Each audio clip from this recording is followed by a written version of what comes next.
আমরা বেশিরভাগ মানুষ রমজান মাসে ফজরের নামাজ পড়ে এসে ঘুম দেই। আপনার যদি রাতে ঘুম না পুরে আবার দিনে ডিউটি থাকে, ঘুম একটু যদি যাওয়াই লাগে, তো ফজরের পর পর ঘুমাবেন না। আলহামদুলিল্লাহ, আমাদের বাসায় আমরা এটার প্র্যাকটিসটা প্রতি বছর খুব হার্ডলি করার চেষ্টা করি। ফজরের পর পর কোনো ঘুম নেই, ফজরের পর একটু কোরআন তেলাওয়াত করেন। প্রথম প্রথম চোখ ভেঙে আসবে, কারণ আপনি ভোর রাতে উঠছেন, অভ্যাস নাই। তো যাতে চোখে ঘুম না আসে সেজন্য নানান বুদ্ধি বাইর করেন, করে ঘুম দূর করেন, একটু উঠবস করেন। ওই টাইমে বসে ফজরের পরে আপনি তেলাওয়াত করেন, জিকির আজকার করেন, সকাল সন্ধ্যার দোয়াগুলো পড়েন, এটা দোয়া করেন, রমজানের কিছু আমল করেন।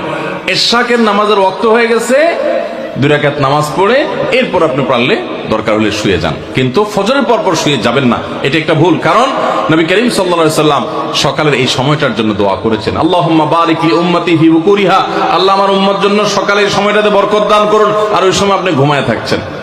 তো রমজান মাসে আমরা এটা একটা ভুল করি, এটা আমরা করব না যথাসম্ভব।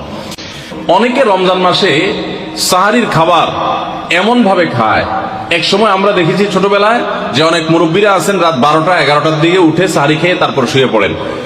এটা যেমন একটা ভুল ছিল, সাহারি হলো শেষের দিকে খাওয়া উত্তম, ওনারা খাইতেন আগে। অতিরিক্ত সতর্ক যেটাকে বলে, এত আগে কেন খায়? যে শেষের দিকে খাইলে রোজা হয় না, না হয়, যেন 12টার সময় 4-5 ঘন্টা আগে খাইয়ে ধুয়ে দিলাম, এটা হলো বেশি সতর্ক।